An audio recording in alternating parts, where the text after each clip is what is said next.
So our guest today, as you know, is Jamie Lynn Tatera. I'm really excited to have her because of her specialty in understanding how to teach self-compassion to little ones, to children.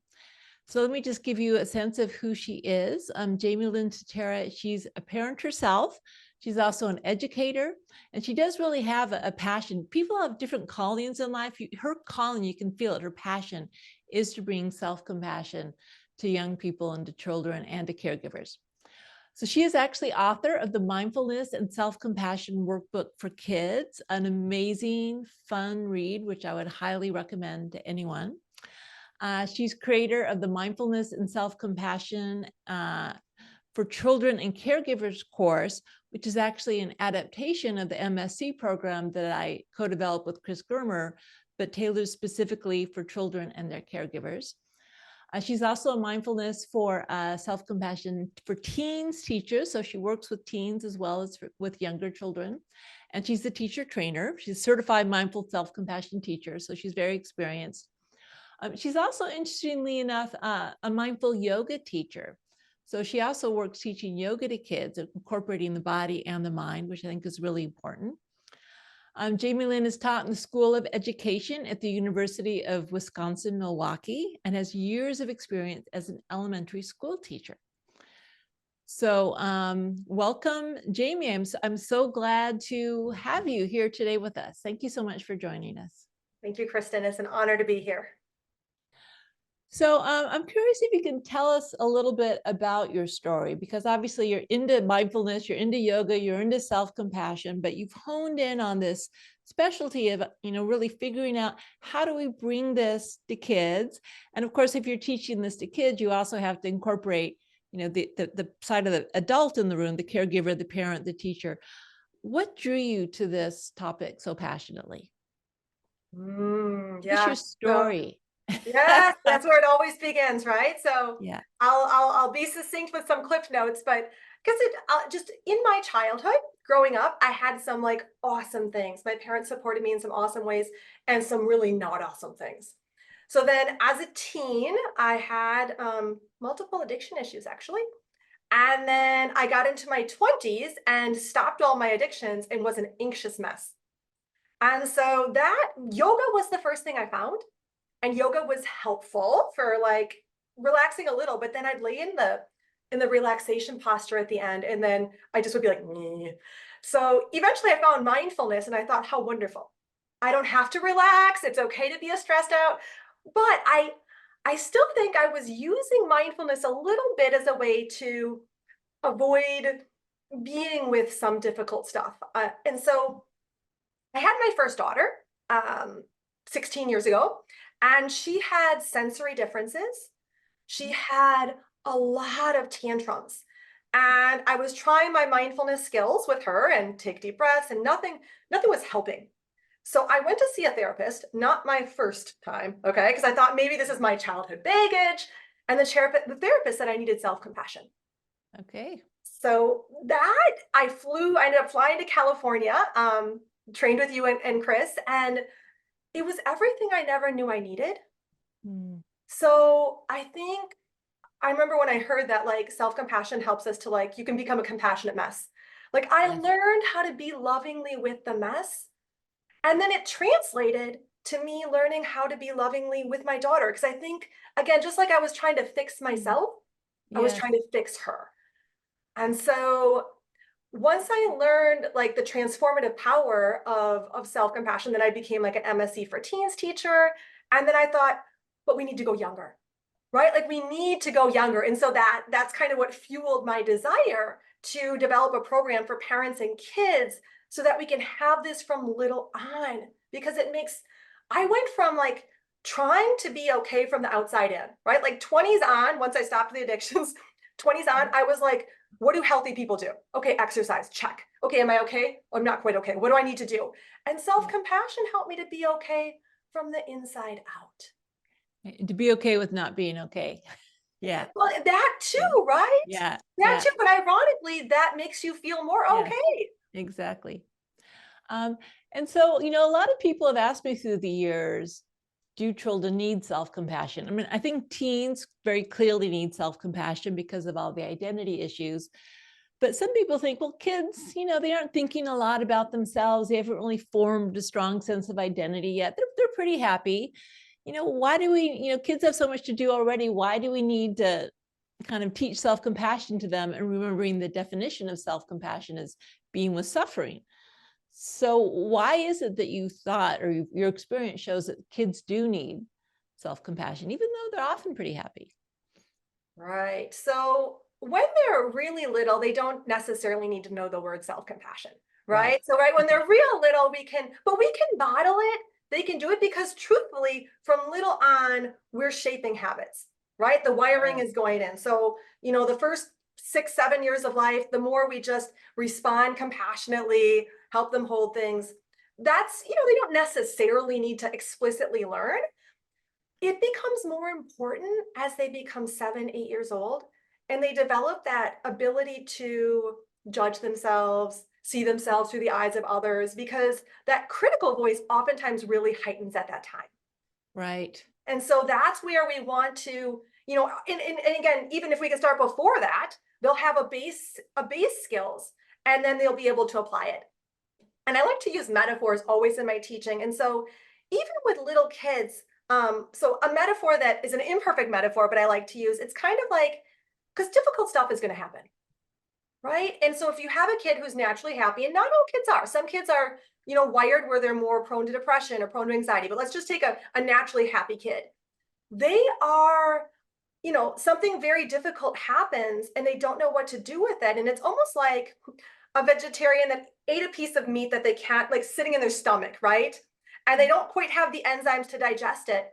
And if children have difficult things and these experiences are metaphorically sitting in their stomach undigested, they're going to become less happy.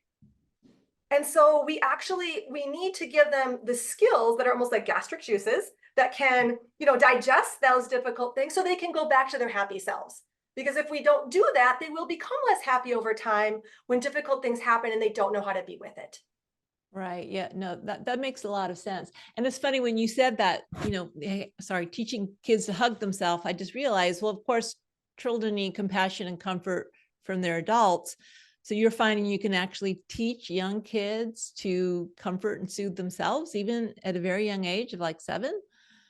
Yeah, absolutely, absolutely. Well, so here's the interesting thing. So the really young kids, like 3, 4, 5, they are really open to like doing these things with you, right? So like, Uh-huh. oh, we're having a difficult time. Let's give ourselves a hug. And so actually the younger years are they the most spongy for self-soothing. Okay. And interestingly enough, as they become a little older, the actual real gentle self-soothing becomes in some ways more challenging because it involves they're more consciously vulnerable, right? And so we want to give them, and I'll share about this when we talk about how to best teach kids. Sometimes as they become 7, 8, I really tend to focus on, I'm not alone. This is really human. So, other aspects of self-compassion, mindfulness, all of this, and the self-soothing, I think kids that age oftentimes need it still from adults. And so, yes. Well, yeah, well, that leads into my next question, and I do want to get into some of the fun details about how to teach this to kids. But there is this interaction between the adult and the child. And so, you might be an adult and you may want your kid to learn self-compassion, but do you have to practice it yourself in order to be able to teach it to your kids? Do you think? I mean, how important is the adult side of that equation in teaching self-compassion to kids? hmm it's definitely the most important something. The So most, did you actually say the most important? Okay, the you're the expert. I'll most believe you. important something is an adult's practice, because if Okay. an adult, and this is one of the things that was so humbling for me, and I was like, oh, boo, double, double, triple, triple, boo. When I realized that my nonverbals were more important than my words. My Okay. tone of voice was more. So if we tell a child to be self-compassionate, but they pick up that we're not embodying it, they will learn it much less. And so the most important thing that an adult can do to help a child learn self-compassion is to practice it themselves. Wow. Okay. And so there's the nonverbal cues, which and if you actually look at how the brain works and empathic resonance, that makes a lot of sense that, the tone of voice, the way you hold your body. What about modeling out loud? Like, is part of the equation, maybe you're an adult and like you break something in front of your kid, actually modeling the words of self-compassion, do you find, is that a key part of it? So I think, so yes, and so one of the important things I think for every caregiver to know is that, because sometimes they hear, oh, I need to know self-compassion, and they think, bummer, I don't have it. How can I help my kid?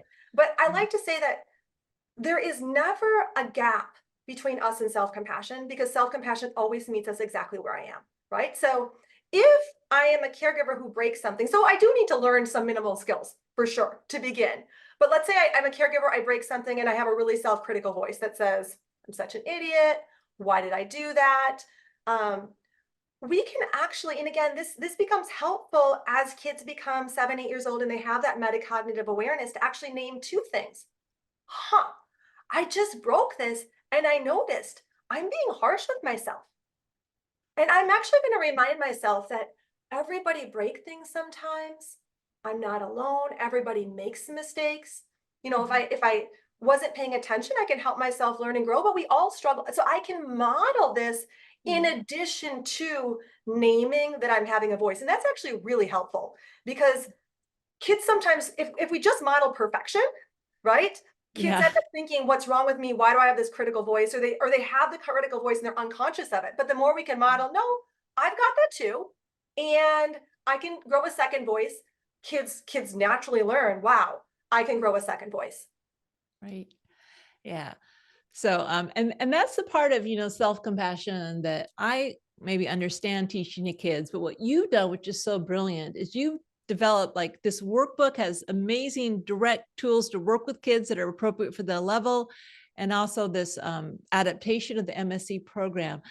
So can you tell us a little bit about, what types of direct teaching tools you've developed for kids? Maybe even show us, I know you've got maybe some slides you can share with us or whatever you want to do, but show us what are the types of things that you teach in your workshop to help adults teach kids self-compassion.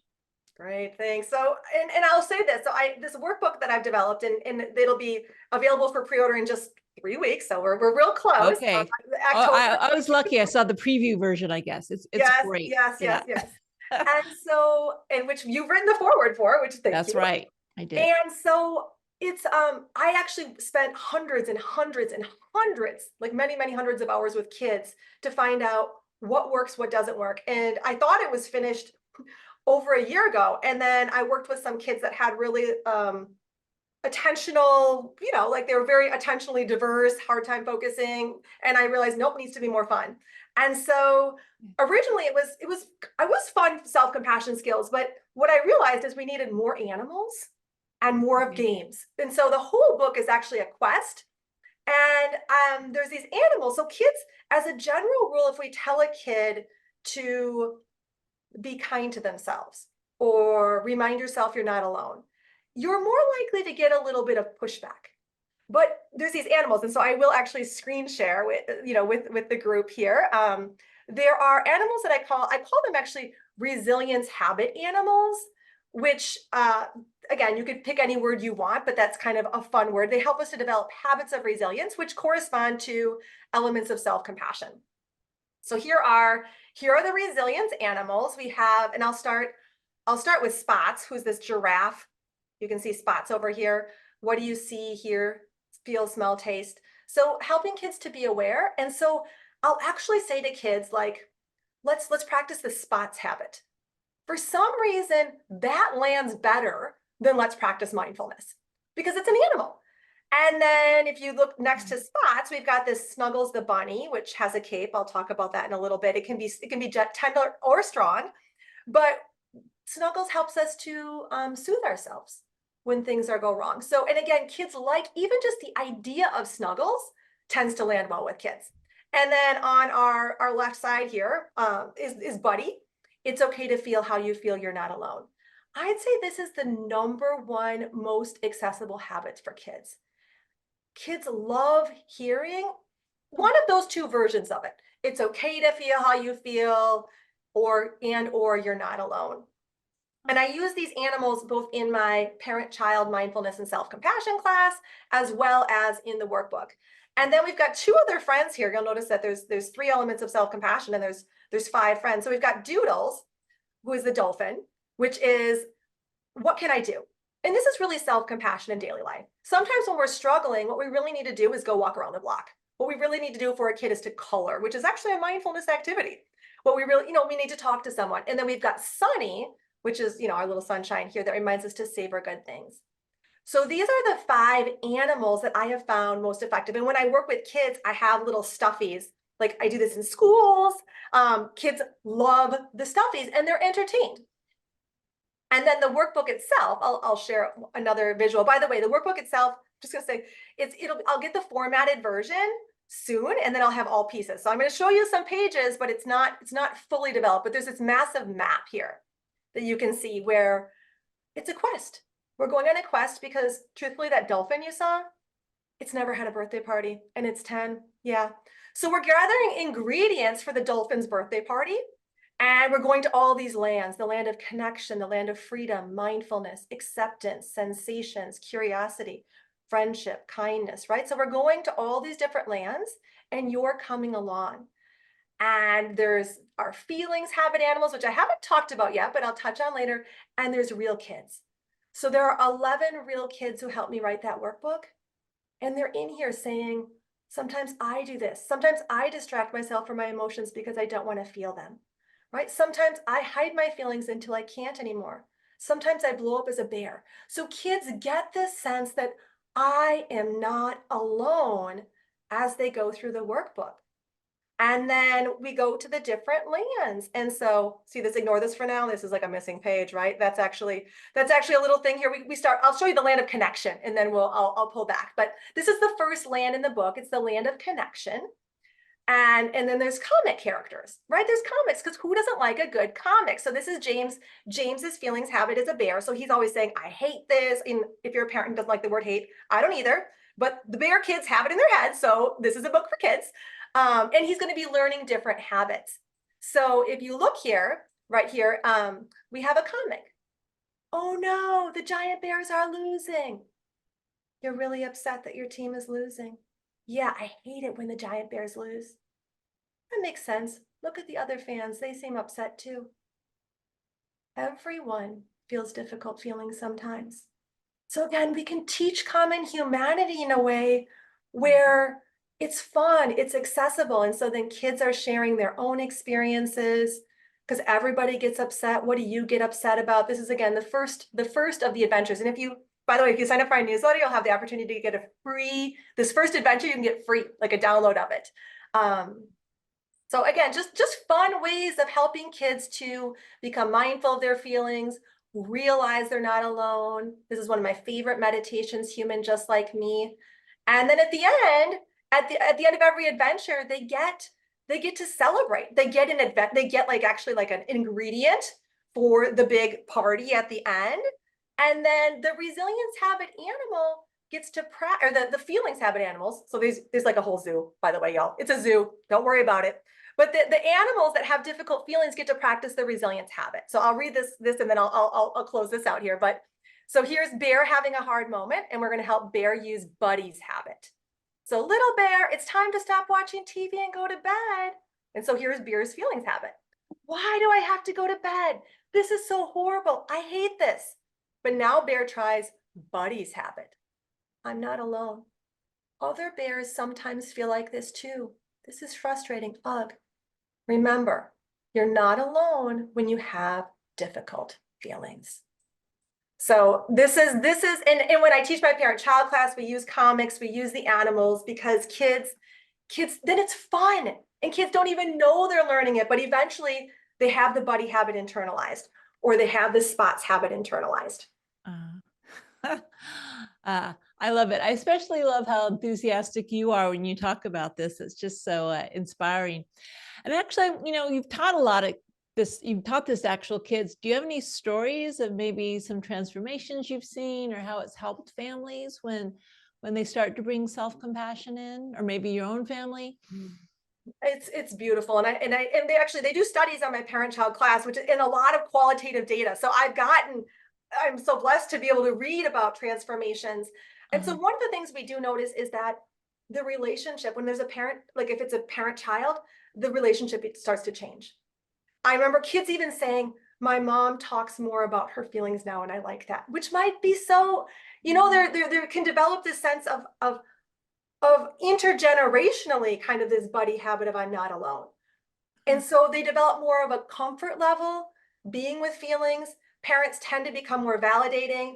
And I've heard kids say it's funny because you wouldn't think, and actually in book 2, there's like another animal. It's called Flame, and Flame has all the feelings habit and some anger issues. But you wouldn't necessarily think. I never thought it was going to necessarily help with anger. But I've heard kids say like the buddy habit helps me when my sibling is difficult to me, because I remind myself everybody has difficult siblings, and then I calm down.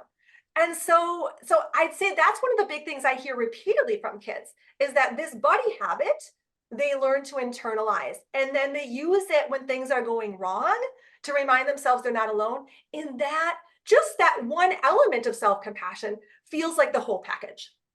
Wow, that's so beautiful. And it kind of sounds like it changes the culture of the family as It well, does. and how the siblings interact. And so I'm curious about, and I know I'm going off script here a little bit, but this question came up for me.